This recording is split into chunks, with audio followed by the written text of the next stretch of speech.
Hello everybody, this is Kai Hahto from Nightwish and Wintersun, and you are watching Chaoszine.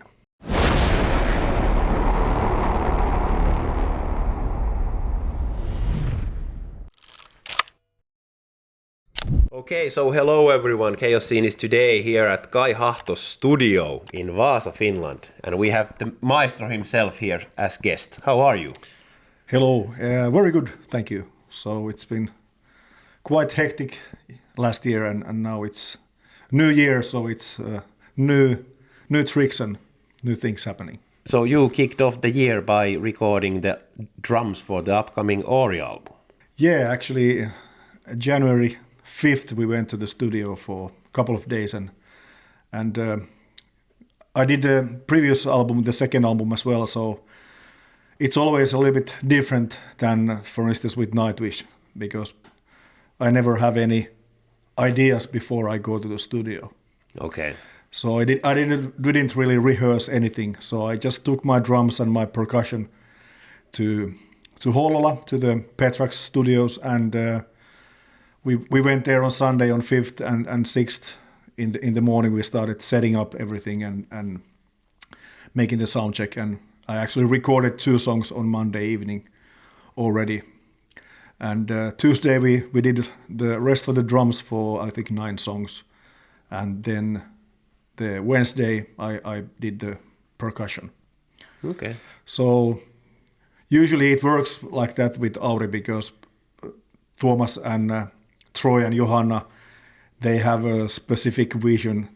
Like some of the songs didn't originally have drums at all, but then I had some ideas. Okay, maybe if we try this song a little bit differently. So I ended up playing actually quite much more than I originally was asked to do. So Okay, but the songs are like evolving in the recording phase. yeah, because like I said, I didn't really have any ideas. Of course, I was listening to the demos and blah blah blah, but the whole idea is that the spur of the moment kind of thing happens in the studio. Okay. And of course, it's a little bit risky always, but I think it worked really well this time again. Like the previous album, I did the same way. But is it like way more like relaxing to do Auri compared to Nightwish, for example? Kind of, it's not, because with Nightwish, I still have an idea Okay. what I'm going to do, because we have rehearsals and we go and then we record the stuff we have agreed. Okay, this is the song and this is how it's supposed to be. The final version. Yeah, and then with Auri, I go totally with blank head and I don't have any idea, and then we start recording and I just play, and then they are like, okay, I like this, and then okay, maybe we have to change this, but they never said anything like, this is not working. So I just played my drums and they were like, yeah. Okay. So it was a success again. So is it gonna be like musically in the same realm than the first 2 albums, or? Kind of yes, but also kind of not. So it's been some evolvement in the songwriting as well. So it's really good stuff. I really enjoyed it, and really looking forward to hear the final version when they have mixed it, and especially Johanna's singing is again like quite something. She has the so unique voice, and it totally perfectly fits with the music. And then there will be also some shows. Yeah, we're gonna do the tour starts in August from Finland, and then we have a couple of weeks off, and then we go to Europe and also end up in Scandinavia. So some shows in Denmark and Sweden and Norway as well. Setlist is gonna be some kind of like mixture of all the albums that they've done. Yeah, I just saw the setlist like a week ago when they sent it to me, because we start rehearsing already in May after my alone tour in Europe. So I have a couple of weeks off, and then I go to Thomas's and Johanna's place for a week, and Troy is gonna be there. So the 4 of us gonna go through all the songs together, and then we have another session after midsummer, and then just before the tour starts in August. So that's the whole idea. To 1 week at a time, and then we just go back home and think about it, because I still need to play like my drums plus the percussion, so I have to. It's not that easy. So it's going to be really interesting how I'm gonna able to do both at the same time. Okay. So I might have some percussion stuff on my left hand and maybe play the drums with my right on.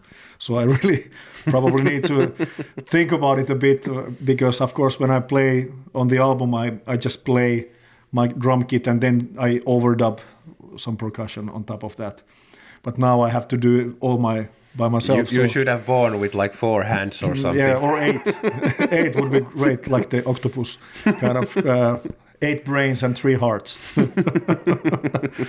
So before we hop into this year, how would you summarize the last year for you? Of course, it was really nice to finally get the Time 2 out. Yep. With Wintersun.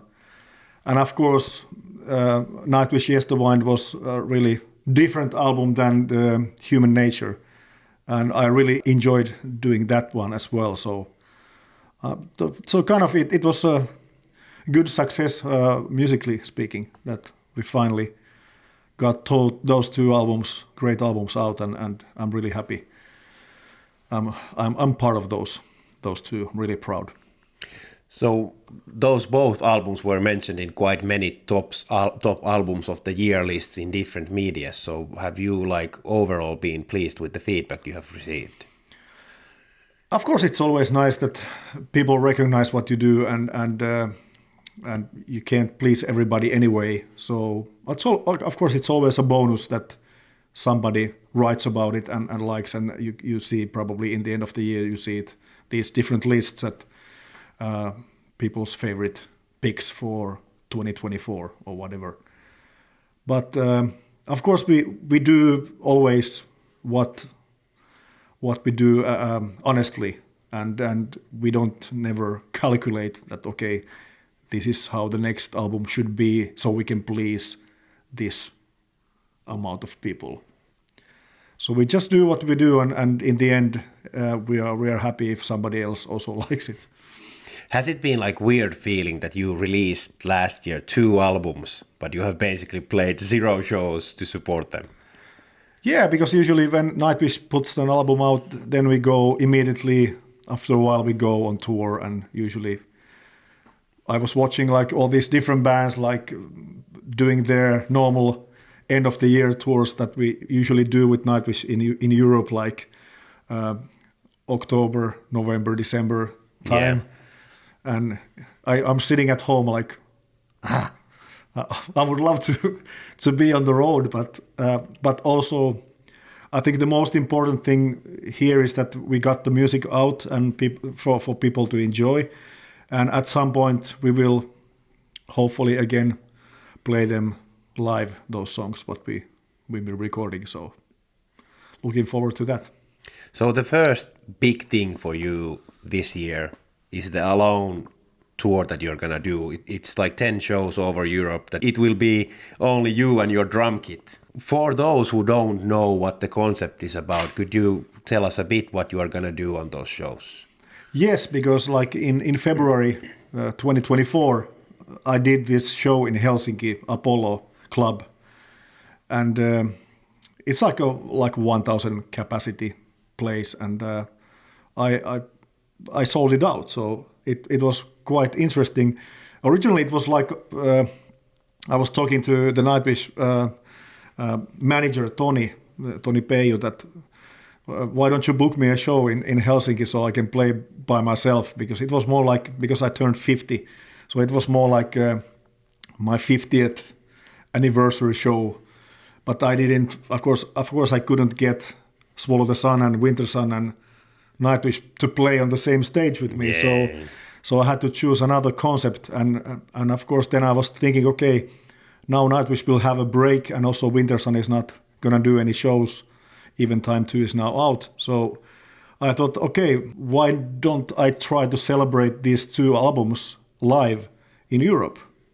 And then I asked again Toni that, okay, can you ask some European promoters that could it be possible to do a small, almost like a punk rock style tour that we go just with a couple of technicians and so to speak. So we take a car with the gear from Finland and drive to London, and play the first show in London in 31st of March in Bush Hall venue, and then from there we go to Paris and blah blah blah, and ends up in 12th of April in Hamburg. So that was the whole idea, that I can still celebrate these 2 albums and I can play them, but it's not like a drum clinic.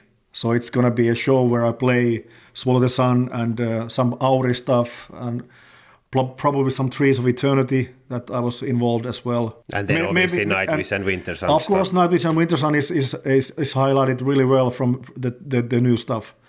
And even I've been trying to get my old Rotten Sound stuff from the vaults. So let's see if I get the backing tracks in time, and if we can do maybe a few Rotten Sound songs as well. So, okay. And I have a couple of surprises as well. So it's going to be a really interesting thing to do and play music for the people just by myself. So I hope everybody comes and support me, because it's going to be always financially just on my wallet. So I have to pay everything before I can, because I have people working for me for the couple of weeks. So I really hope that people come and support and watch it, because it's going to be really interesting. Is it more like nerve-wracking because you have always been a band guy and now you just go on tour alone, like you said, that you're just there on the stage and everybody's focusing on you? So is it like weird feeling? It is really weird, because you're almost like a vocalist in a way, because you're in the spotlight all the time and everybody will hear all the little things you do. So that's why I have to also practice a little bit before the tour. Yeah, for sure. Sure. So let's see how it's going to be. But of course, we also start the tour actually from my hometown, Vaasa. Yep. In 15th and 16th of March, because this culture house Fanny, and there I used to play with Cartilage and Misanthropia and those early bands from the early 90s. I kind of started everything from there. So in a way, I'm going back for those 2 nights to play in that same place. And you have said that the set list may be different on those 2 shows that you play, actually. Yes, of course, because there's going to be, again, few surprises that I probably can't do in Europe, but there's going to be some surprises as well. Even if the concept is called Alone. So like previous show in Helsinki, I brought Max on the Rocks on the stage with me for a couple of songs, play some blues rock. So you never know what's going to happen, so let's see. So you will also have a guest on the Alone European shows, and you will have your son playing drums with you. Yes, actually I did that already in Helsinki show in February 24. So that was the idea, because when you have your kids with you, and Jonathan is going to be actually on the tour with me anyway, doing the like a helping hand, but also he's going to play with me at least 1 song every night. So I have 2 drum sets on the stage. So how does it feel to be playing with your dad?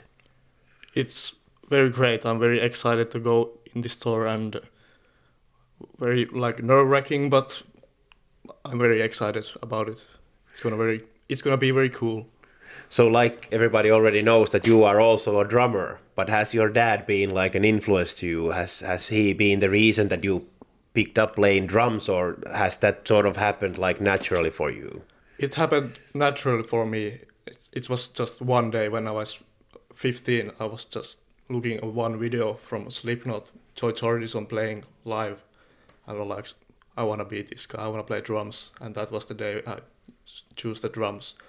I play, like when I was a kid, I played drums and stuff like that, but it wasn't like, not so much like an interest. But when I was 15, then I was like, this is what I want to do. So what was Dad's reaction when you heard from your son that I will also become a drummer? Of course, it was first like, uh-oh, because I always try to be really neutral, that I don't push my children that okay, you should do this or you should do that, because everybody has to find their own passion and find their own way in life anyway. So I didn't really want to even suggest for him that or to my other son that okay, maybe you should start an instrument. So it was a nice surprise, and of course I've been trying to support Jonathan the best way I can, and even helping him a little bit with technical stuff, that how you should hit the drum, and so he don't do the same mistakes I did back in the days. Yeah, and it's very important so that you don't hurt yourself and have to go like back surgeries or hand surgeries or anything. So it's quite important that you play right. Yeah, it's because it's a physical instrument anyway, and it's that's what I also teach, and that's like my passion, to tell people about this, how to sit and how to hit the drums properly so they don't hurt themselves or get some injuries. Because when you're younger, you can do stuff much better also in a bad way, that you can have a bad posture and later it's gonna come back to you when you get older. So the more you do it, the more it's gonna start to affect your playing. Yeah, and if you play wrong in a long time, it's also more difficult to fix it. Yeah, of course. The more time goes by, the more the habit's gonna be stronger and stronger. So that's the whole point, that also been trying to tell Jonathan that what not to do. Yeah. So you mentioned that Joey Jordison was like one of the reasons that you started playing drums, but has there been like any other big influences that you've sort of followed? Joey Jordison was my first, like the biggest influence when I started. Then came Neil Peart, Rev from Avenged Sevenfold. There's lots of drummers that I like, but those three were like the most influenced guys that came to me. Plus one more. Of course, Nico McBrien. That was the Little bit same influences as Dad has. I guess because my record collection is there available to everybody to, and of course he was checking out some albums, and of course we've been listening in music. So I don't try to push anything. Okay, you should listen to this album or you should listen to that album. But of course, accidentally, when he has been hearing music at home, it will probably do a difference. Yeah, and for me, if I'm like meeting different musicians and I have like good like meeting with them and feel like good about doing an interview, I normally like also the band more. So I guess with you have met like Nico, so meeting him and knowing like how good guy he is, it also like affects a little bit how you treat the band or listen to the band after that. Do you agree? Yeah, of course, it becomes more personal. Yeah. And I've been really fortunate to have Nico as a friend, and always when he's been in Finland or I've been somewhere, we have met on the tour. We have played the same festivals with Maiden in Download and blah blah blah. So it's been great that there's at least more personal connection to the band, because I've been listening to that music since I was 8 years old. So, but now he is not in your favorite band anymore. So was that like a big thing for you? Was it like an emotional thing that he isn't playing on the upcoming tour anymore? Yeah, it was very.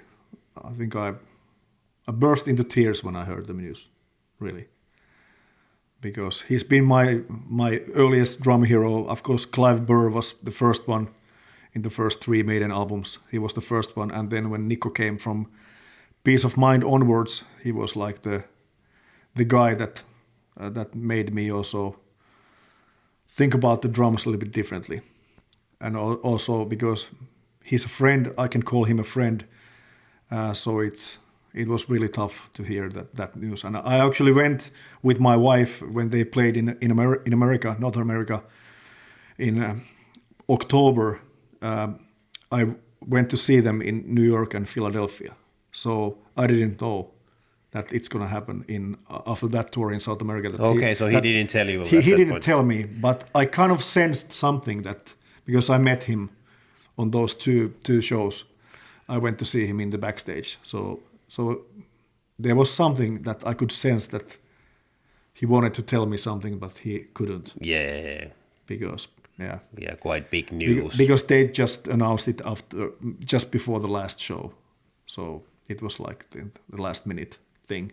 But of course he's still around and we talk in WhatsApp from time to time. So, and he deserves his retirement. Yeah, for sure. And of course it was a big struggle after his loss of the right side, and because of the stroke he had, the brain condition thing.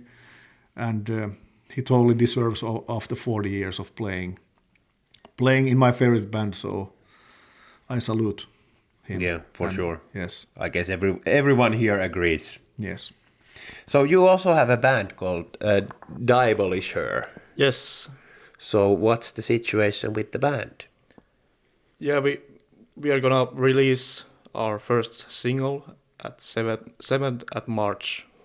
It's gonna come, and we are gonna play at the first alone shows in Vaasa. We're gonna be the starting band for the 2 shows at 15th and 16th day. So it's a pleasure to come play with them, and I'm very excited. So what type of music are you playing? We are playing death, thrash, and black metal type of. It's very many genres in that. It's very interesting. So following a bit Dad's footsteps in the early days, I think. Unfortunately, yes. Overall, looking for this year, how does it look for you? What kind of plans do you have for the year? Yes, of course. Now the alone shows in March. First the Finland Vaasa shows, and then the European leg starting at 31st of March from London, and ending up in Hamburg. So I think 12th of April. And after that, we're going to have the Auri rehearsals in May. And actually, after the alone shows in Vaasa and a bit between the alone in Vaasa and the Europe, I have this drum camp in Vimpeli with my friend Tuomas Rauhala. And we're going to have 2 guest teachers, Tomi Kauppila, who is a great rudimental drummer. Plus also we bring guy from Italy, Riccardo Merlini, with us to the camps as a teachers. So it's going to be 3 days of drumming. I think it's the weekend 21st to 23rd of March. So that's going to be in between the alone tours, the Finland and the Europe. And after that, of course, we're going to start preparing for the Auri tour, which starts in August in Finland, from Kite and stuff like that. So, but also a little bit teaching here and there, yeah. But also try to maybe take a little bit more relaxed than last year. But you never know. Like it's always, I say this every year that maybe I should take it a little bit more easy, but it's not gonna work. It's the same shit every year. No rest for the wicked. No rest for the stupid. In terms of Wintersun and Nightwish, is there any news, or is it still silent in both camps? Or no, there's nothing really new that we're gonna have this break for a couple of years at least now, but we haven't decided anything. So people just need to breathe now, and also with Wintersun, Jari is making the next album already. So because it took some time to finish the time too, and now he has some new material he's been working on, even during the time two, mixing period. So has he been active in the group chat, or is it been silent and then he one day just drops the album and now yes, this is done? Of course, I talk to him from time to time. So let's see how it goes and what time will bring. But it doesn't mean that we are never gonna play with Nightwish or Wintersun ever live again. It's just a matter of time, that the time is right and we can go back. But in the meantime, I have a lot of things I have in mind, so I'm not going to be bored anyway. Yeah. You will continue doing your thing. Yes, and I can't think about too much what the other people does in their free time. So Yeah. I just try to fill my calendar the best I can, and not to overwork, or I still enjoy what I do. So I don't want to do it also too much and think about, okay, it's a shame we are not gonna play live this year with Nightwish or Wintersun. I just take it how it is, and like I said, people need to breathe now to be able to continue later. Yeah. So that's, I think, There will be a time when both bands are playing again. Yes, hopefully, yes. Thanks a lot for taking the time once again to do this with me, and all the best for the upcoming European tour. Anything you want to say to the fans? Yeah, of course, it's like what we musicians do, that we do always. We try to do the best we can to produce the best album or best live show or whatever. So I wish just everybody just buy the albums. Just streaming is not gonna make us live forever. So at least not at this point. So I still go to the record shop and buy my vinyls or whatever, because I know it's gonna have more impact on those people who actually make the music. Yep. Yeah. So unfortunately, even how great this streaming and how easy it is, but at the moment it's not gonna really help people to survive, and that's why most bands need to play more live and raise the ticket prices or raise the merch prices or whatever, because bands can't live anymore just producing music. Yep. Yeah. Yep. Thanks a lot. Thanks.